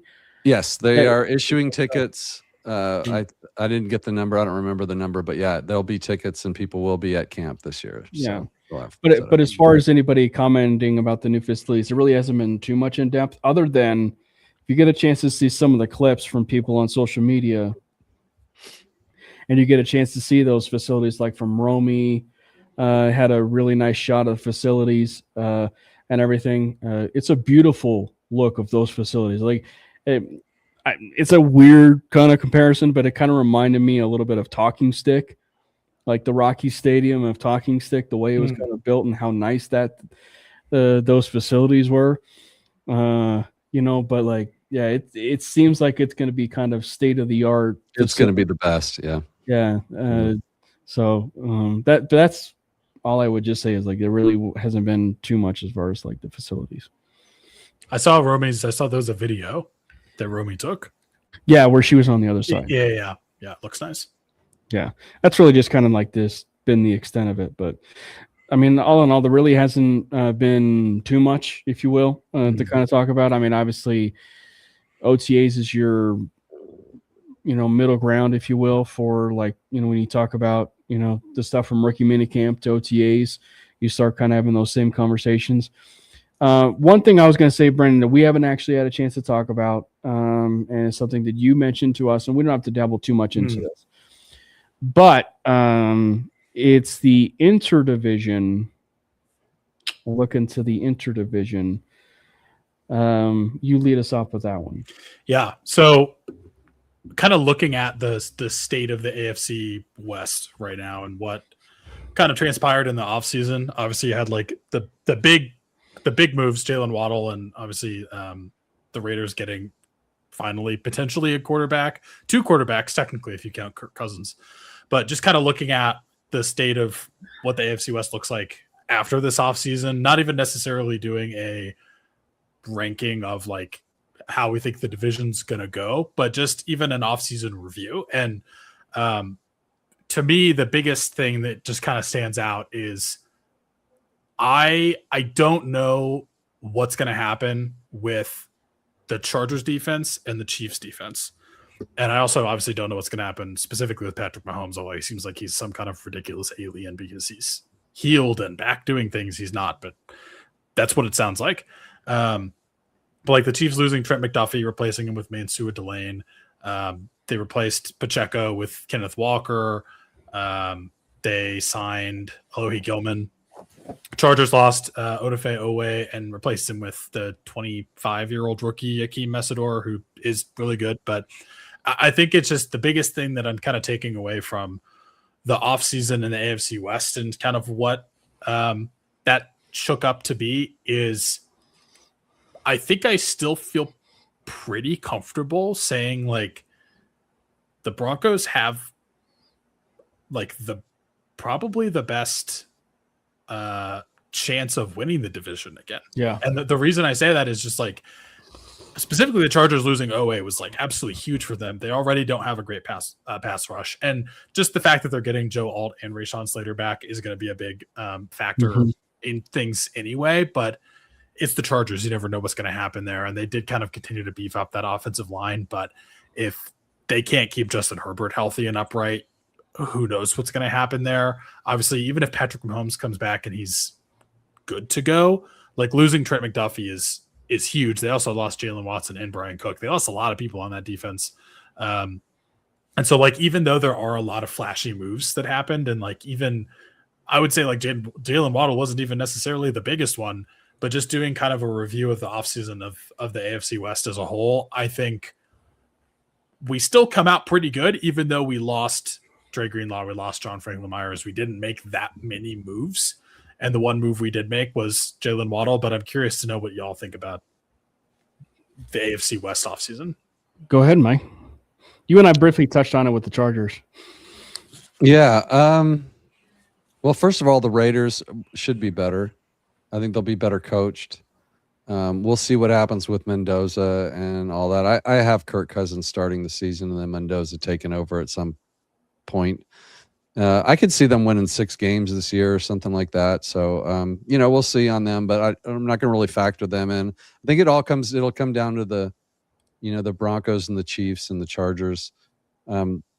Honestly, Patrick Mahomes hasn't played that well over the last 2 or 3 seasons. So no, it's true. At some point in time, we need to start seeing him for what he is. He's a very good quarterback who makes some clutch plays at times, which sounds familiar to Broncos country. So the struggle, I think, is going to be for the Chiefs. They just really haven't reloaded that team. Yes, I'm sure about whatever I've said. I'm sure about it. I don't know what. Might have been the Raiders. Cornbread. Yeah, I'm sure about the Raiders. Oh, that's right. I have a bet with Cornbread on the Mendoza Kirk Cousins thing. No, of course I'm not sure, but that's my bet. And I'm sticking to it. But look, who knows what's even happening with Rice, right? Like, gosh, right. That whole situation. Yeah, I was going to say you got the Rashee Rice situation. You've got Travis Kelce's coming back again. He didn't look like he should have been back last year. So, not really scared of him. And then, Kenneth Walker, we'll see. He lost his job to the backup in Seattle. So there's a lot of pieces missing for Kansas City. I see them bouncing back from the 6 wins they had or whatever they had. But I think the big challenge would be the Chargers and the Broncos. I think the Broncos will take the division, long story short. AFC West, and I think they'll battle for first seed with the Bills, who I think will beat the Patriots, and New England will be a distant second. I've got them with like 9 or 10 wins. So it's kind of weird because like I do think the Chiefs are going to have a better record, but it's like, I mean, even Sean kind of touched on this relative to the Broncos. Is like, with 14-3, they may be a better team, but they may not be 14-3, right? Yeah, no. Well, like the Chiefs may have a better win-loss record than they do last year, but that doesn't mean they're a better team, or it still means they're probably about as equal as they were last year.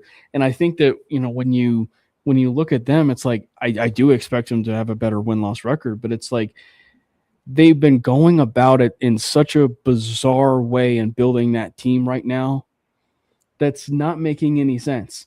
Like I think Kenneth Walker will have an impact, but going out and spending an abundant amount of money on a position like running back when you needed tackle depth, you needed defensive, and they just traded a tackle. You needed, you needed, defensive help like no other. And you traded tackle depth, and that maybe not have been a starter, but you traded tackle depth, which is thus impacting it, and thus impacting possibly if Patrick Mahomes goes down still with another injury.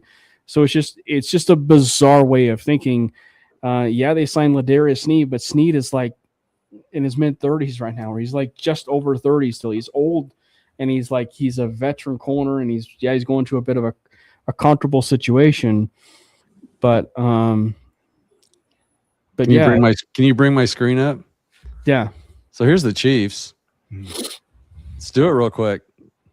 Just take 2 minutes to do this. Week 1, Broncos are going to beat them at Arrowhead. Agreed? Mm-hmm. Agreed. All right. So week 2, Colts in Arrowhead. We'll give that to the Chiefs, right? Yeah.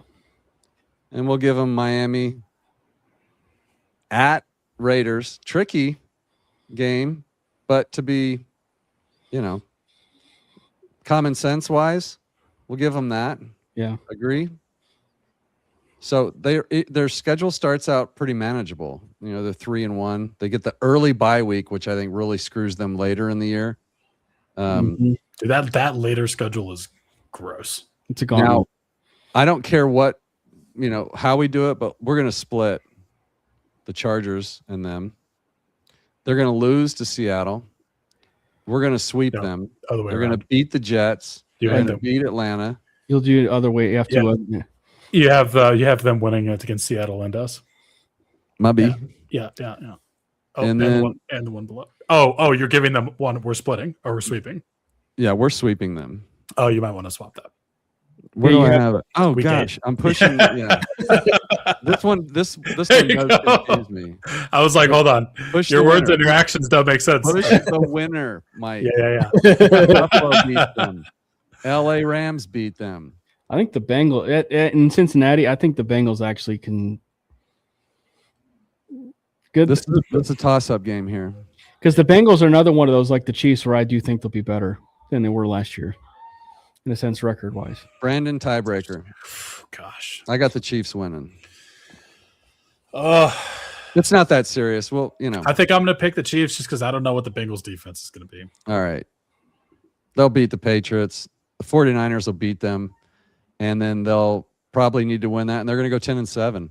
I mean, that's not unreasonable to even look at that and think that. Right. So that's 4 games better than they did last year, but I could see this playing out. And then, some of these toss-up games, the Broncos, drop one to them. They can get to 11, or maybe, they eke another one out. But they could also lose that Bengals game. So I'm comfortable putting them at 10-7 right now. I have no problems doing that. And Andy Reid is notorious for losing games that he shouldn't. Yeah, that's true. So the only thing I would say, Mike, that you got a little bit wrong about their state of their roster is they actually have a new tight end coming in. His name is Travis Swift. Oh, is it Swift now? He should take her last name. I think it's Kelsey, but yeah, he took her name. He should. He should take her name. He should just take it at this point. He But, should have just retired. So, anyways, there you go. There's your Carmelini addition to the graphics of the show. Okay. But I mean, That's fine. that's a great way to look at those. I mean, you just flip through them, and you don't overthink them. Mhm. Of course, we got to do. I'm sure all of our shows will be doing, our final, predictions for the year after training camp. Preseason. Maybe even during the preseason or whatever. But it's fun to look at, and I can defend that like easily. Now they could win every game, or they could win 5 games. You never know, but it's hard to argue, with this kind of logic. It's like, there's a couple coin toss games in there, but they could certainly be and then you could have the Chargers at 11 and you could have the Broncos at 13. Well, what would you much rather have? I mean, it kind of, and it goes to show you what would I have you mean in the playoffs? No. I actually wasn't done asking the question, but I was going to say, like, well, because everybody dogs on the Broncos like schedule in general, but they ask it in a sense of like, well, they've got such a crappy schedule, but they need to bring up the fact that like, well, it's actually just the opening gauntlet. That's what drives the fact that like they have a crappy schedule, right? So what would you rather have? Would you rather have an opening gauntlet, to begin the season, or would you rather have end of the season? Neither, but to be honest with you, neither. I don't like the 2025 Patriots schedule. Yeah, exactly. I don't like the opening gauntlet, but it's fine. With a new play caller, Sean and the Broncos are notoriously famous for their slow starts to the season. They're going to have to break that mold. But I've said this before. You get through that first 6 at 4-2. Yep. You're getting home field advantage. You go 3-3, you're making the playoffs. After the first 6 games, they're gonna roll. So it kind of cuts both ways. But no, to answer your question, Cam, I would prefer to not have it. I'd prefer to have a little bit of it, a little bit of a warm up. Yeah. Give me a couple of the easier games to start the year to kind of get things rolling, and then get into it coming right out the gates at Kansas City. And then of course you got the Rams and the 49ers, and I forget who else is there. I mean, Seattle, like it's all there. But yeah, I mean, honestly, don't panic. 3-3, we're fine. Yeah. So it's fine. What about you, Brandon? We haven't done the Chargers and Raiders predictions yet, but we'll get there. That'll happen at some point. Maybe not necessarily tonight, but sorry, what did you say? What would you prefer? Would you prefer the open gauntlet or the? Man, that's a tough one. Part of me almost leans on I'd rather have the opening gauntlet because sort of to what Mike said, like I want to break that bad habit of getting off to an insanely slow start. But at the same time, the later into the season you get where injuries pile up, I would like my more winnable games then.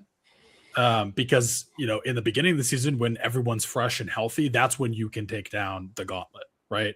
If you give me that gauntlet like the Chiefs have in that situation where who knows who's available, I don't know. I don't know if I would prefer neither, but I think I would almost, of the two of them, take the Broncos schedule and the way that's laid out over the Chiefs schedule. I'll take theirs over the Chiefs for 2 reasons. One is what you said. Like they're going to be beat up and tired, and then they're going to be going through that really tough stretch towards the end of the season, and they're having that bye week at 5. Is a killer because now you got to play 13 games, or whatever it is, with no days off. Tough. Yeah, no days off. Yeah, so. No days off, and they're going to play in the late season in LA against Myles Garrett. Now the Chargers get the Cardinals and the Raiders in week 1 and 2. So the Broncos could easily be in 2nd or 3rd place after the second week of the season. We'll see how it goes. But then they've got Bills, Seattle, Broncos, Chiefs, Rams, Texans, and then Ravens. Like they've got a schedule too. Damn. Like we all have a tough schedule in our division. So no crying in baseball, as they say. You just go out and play whoever's in front of you. It's just that ours looks tough right out the gate. But we get a break later, and so it'll all balance out. Yeah, and we'll do more of an extensive divisional division by division, if you will, breakdown, and we'll definitely be doing that around preseason. I want to say, Brandon, we do it like right around like the third preseason is when we kind of like put the final touches on it. Is when we'll kind of do that, and then we gear up for week one. And actually, we do a little fun thing where we do the award predictions as well. But Mike, I got to say, it's been a lot of fun. Obviously, it started off on a little bit of a rough patch there with Jordan's Wi-Fi. Did you ever hear back from Jordan? Did he text you or anything? And man, I took his place. Actually, I stole his Wi-Fi. He said that he has like a fiber optic connection, not a router, and so it's just and so it's one where it's just everything went kaputs. That like sucks. so like I asked him, like, you could do different options, maybe like hotspot, or use your phone, plug headphones in, use your phone and stuff, but unfortunately that wasn't going to work. So, but he sends his apologies that he couldn't make it. So we'll definitely have to we'll definitely be doing it again, though, where we'll have you on, and maybe that's I enjoyed it. No, it was great seeing great. you. Always loved your show. You guys know that. And it's great to see you guys finally. It's been a long time in the works. I was gonna say it's been a long time in the works. No, I mean, and I get it, right? Like we're everybody's got their shows, and so it's like, hey, I should invite him on, and then next thing you know, you're writing your next show. So it's I have to ask you, because obviously you've been pretty fast rising, and a lot of that I think is to your credit, because like when you go out and you make the to like the reviews and stuff like that, you kind of had a chance to really get a chance to like know a lot of the Denver Bronco podcasts, if you will, and the streams, if you will. What kind of clicked for you to just do what it was that you've been doing, which is the mic'd up sessions, and all these different crossovers? Because I will say, like, for me, it's like one of the things that I've always enjoyed is this, because at the end of the day, we're family. Yeah, for sure. And I mean, we may disagree on a fair amount of stuff when it comes to Broncos topics, but it's like, we're family. We're here. We're talking the same stuff. So where did it kind of click for you to just start doing these reviews, and then that's kind of starting into this? Well, the reviews was I do that with movies. I do that with books. Like I'm just a natural critic anyway. And I, found things that I liked, and I can identify, like, can't you like you ever see a preview and you go, of a movie and you're like, well, this movie's going to suck. I can tell right away. Like sure enough, I can crap this movie. I used to tell people I can crap a song in 3 notes. Like I can tell you, but like with the Broncos podcast, well, I've just soaked them all up. And then I just started naturally critiquing them. So if you go way back, when I was on a podcast for years, but this was a long time ago. So this isn't the first time I was in podcasting. It was before YouTube video. So it was all Apple Podcasts and stuff like that. So I was experienced talking, but I was doing the reviews, and I kind of just did it it started out as kind of a thing where on a weekend I was bored, and I was like, who are the best? Who's really good at this? And I didn't even know everybody yet. And I had such a small following on Twitter at the time. And I said, these are my top 20, Broncos media people, or whatever I called it. This is a few years ago, right? And all of a sudden I had like 100 likes and comments, and I was like, oh crap, I have to like stop and like look at what I'm doing, because people are paying attention. And so I took it very seriously, and I understood that you can't just put out a list like that, and that if you're not going to like do the work. Like I thought like 5 people would go, yeah, I'm kind of like those guys too. Like it would just, and it just blew up into something. And then take our list very seriously in football Twitter. I took it very seriously too, though. Yeah. And because I would get, here I am, this, me who's not doing shows, and I'm not going to name names, but I've got people on TV and people on the radio, and people like are direct messaging me, asking me why they're number 15. And like, it's like, oh my God, it was crazy. Yeah. And you know what? I'm not a scared person. I'm not frightened. I just stood up for myself and I said, well, that's where I've got you for now. But, I'll look closer and see, And and then a very weird thing happened where I had someone, who was also in a big name was like, what do you fucking hate me or something? It's like, sorry, pardon my French, but it was like, no, you're good. dude, I don't hate you. You just didn't make the top 20. I didn't know what to say. All right, fast forward, a couple years go by, and then I started people started asking me come on a couple shows, and I did, and they're like, why don't you do your own show since you're so critical of everybody else? Do your own damn show. And I was like, well, maybe I will. And so I just awesome. I parlayed that. I brought in was it Zach Seegers and Colin Cronin for my I brought Joey Richards and Ben from Sports Talk Denver. And we did a practice show that I never aired, that I saved, but we did a practice show just to see how it would work. And those guys were like, dude, this mic'd up thing is going to be awesome. This was so much fun. I'll do this anytime. And so that's how I started the mic'd up. And then I had Zach and Colin on because they were helping me get things set up. And I thought, you guys put up with me, we'll do this. And it just kind of took off from there. And then now of course I do those and I do, shows all year. So, I'm really fortunate to be, that I was welcome in the community. Cam, you were a big part of that. I know I had a lot of great things to say about you guys, meant every word of it. And it's great. I do try and get people from other shows on my show.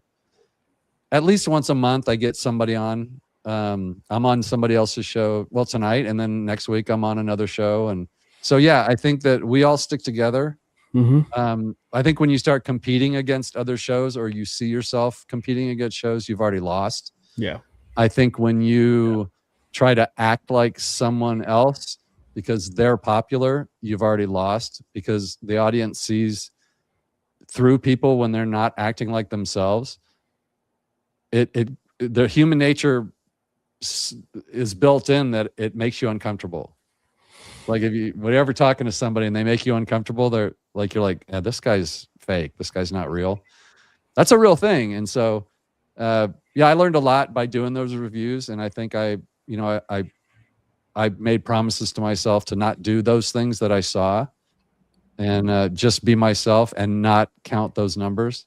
And I wanted to hit, I had goals, I wanted to hit 3,000 before this season, and I'm going to hit 6,000 subs before the season. So trying not to get subscribers is not the way to go, but it's like chasing a girl. If you chase her too hard, she's going to run away from you. So you kind of have to just do your show like nobody's watching. And thanks to guys like you helping me get started. It's been wonderful.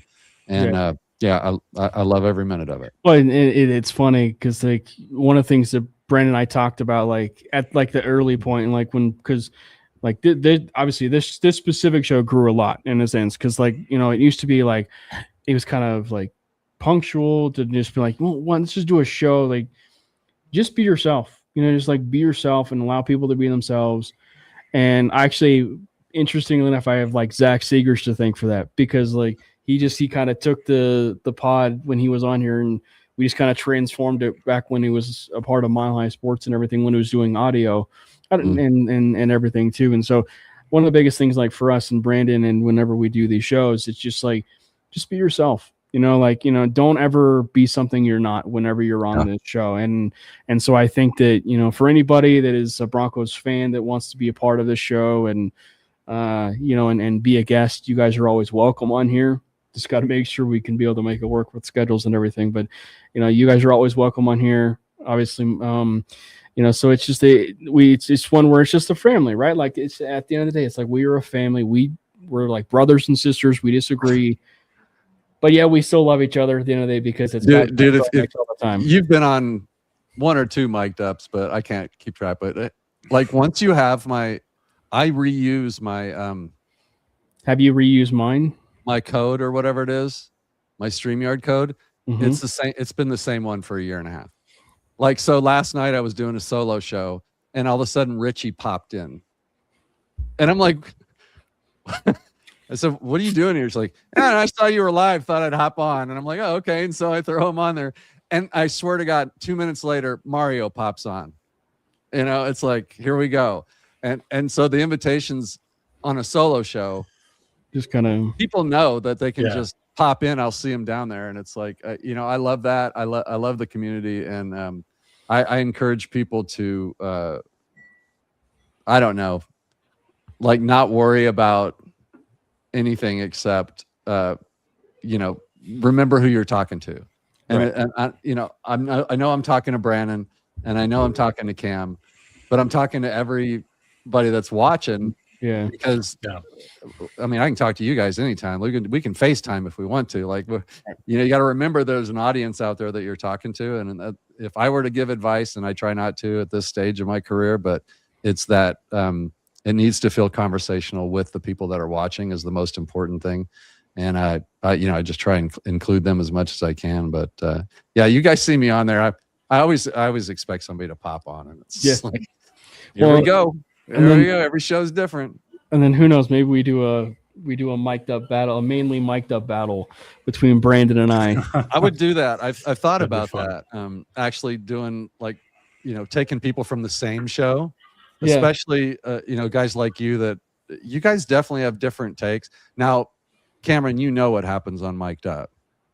Like, I will dog you and take points and bully you, and it's all in good fun. Or use the exact same cards that you used in the last same show. Because my producer Chewy, get on that, get some new cards. My producer Chewy is worthless. If I could find a replacement, I would. But I gotta fire Chewy. Look, nobody watches. Like, you don't watch the show, so you don't know the cards. I mean, you don't have time to watch everybody's show. So when I do Mic'd Up, it's like I had DMAC on the other night and Ben, and I'm like, you know, I've already used these names. It's like, well, they're not going to know. Like, neither one of those guys have watched my show. And so I use them again. And then, of course, you know, somebody will call me. I was like, hey, that's the same name you used last week. And I'm like, yeah, Glenn. I think Ben and DMAC were watching my show last week. Yeah. Well, my thank you so much for hopping on. Why don't you go ahead and stump your show and your network. Well, you see my Twitter there, Mike_Carmelini. I was able to get my Twitter name back. He's not a bot. Congratulations. Yeah, even though I never got my 2,000 whatever followers back, I did get my Twitter handle back. So you can always find me on Twitter there. You know, YouTube, it's Mile High Monsters. So yeah, we're over there, and yeah, I would love to see you over there. If you don't know who we are, well, now you kind of do. So do a show with David from David Talks Broncos every Wednesday at 4:30 Mountain, 5:30 Central, and then every Saturday with Colin Cronin from the Dublin to Never podcast. He's from Dublin, Ireland. It's an international show. It's awesome. And then until the season, and then the season is just on fire all the time. Now, the mic'd ups come, well, you were talking about Romy Bean. So, like, Romy's coming on this year, but Mike Sanford is going to be her opponent, and Mike's in Costa Rica. And then when he comes back, and then Romy's, you know, it's this show. I swear I could have a staff of like 5 people that just schedule people. It's a nightmare. Like Ryan Edwards. Well, I can do 2 weeks from now, Thursday from 7 to 8. I can do it. And then I go, okay, RK, 2 Thursdays from, oh no, man, we're going to be in Florida Keys for that week. It's like, okay, bump you to next month. It's a nightmare. I don't even want to do these shows anymore. I swear. We're just the most fun I ever have when I'm on the show. Yeah. But scheduling it is a nightmare. Like Troy Rank is like, hey, yeah, I'll be there whenever. Doesn't care. Like, he's easy. Right. But if I'm going to have, you know, pick your guy, Zach, you know, from DNVR. That guy's as flighty as they get. He'll tweet me 50 times or text me, and then I'll say, well, what about Thursday? And then 3 days later, he'll be like, how about Saturday? And I'll be like, I can't wait 4 days. And then so his wife's like, yeah, he's the worst texter in the absolute world. Like, he will not text back until he feels. So yeah, that's the fun part about Mic'd Up. But yeah, it is a fun show. I wish I could tell you when it is, but they just happen whenever. Like, I just make time for it. Whenever everybody agrees, I just tell them, you guys figure it out and I'll make it happen. So spontaneous shows are sometimes the best shows. Yeah. Make sure you, so like, Mike mentioned, make sure you go follow the work that he's doing. And also for us, make sure you hit the subscribe button for the MHRT Network page. Absolutely. We said it last year. We'll say it this year. We'll see if we can be able to get to 2,000 subscribers by the end of the year. We're sitting about 1.7 right now on our MHRT Network YouTube page. We also created a Mainly Broncos YouTube channel. And most of the stuff, if you will, is short form. We do our streams there on the Mainly Broncos YouTube page. We also do our short form over there on Instagram, TikTok. Sometimes we'll share some of that stuff over there at Mainly Broncos, which is our Twitter handle. And then, of course, follow the boys. Follow Jordan at Jordan T. Lopez. Follow Brandon at Brandon Miller PO. And I say it often. It is just make sure you know that you are typing Brandon Miller at Brandon Miller PO and not Brandon Miller, the NBA basketball player. I followed him for a while accidentally. Yeah. So just want to make that known still. Again, like if you are tagging Brandon Miller, the NBA basketball player, you might not get a response. If you're tagging me, you also might not get a response. I'm almost as bad at texting and communicating. Yeah, you're awful. So you're absolutely an awful human being when it comes to that. Yeah. I can definitely confirm that. Brandon is not a text backer. I would apologize, but it's in my nature. I can't find it. We'll end it with this. That maybe we could be able to find a time where, Mike, if you come down to Colorado, Brandon is a golfer. Obviously, I'm a golfer. Maybe we can go hit the link sometime, and then we can go find a round, and I'll make sure I shoot a 72, and you can be able to shoot a 109, and Brandon can be able to shoot he just won't keep 40. Yeah, I'm a worse golfer than I am a texter. So, well, take that as you will. We'll take a look at it and see if we can fix it. We'll see what we can do. But anyway, thank you guys to everybody that was hopping in the chat. It was a lively chat. And we will leave it, of course, with a God bless Bo Nix. Let's go Broncos! God bless Bo Nix! Fast lane when I pass in the street, bag of money in the passenger seat. Tempo's been asking for me on the road from the west to the east. Way up, I might never come down, cause the coast's racking up the flame out. So high, I might never come down, so what?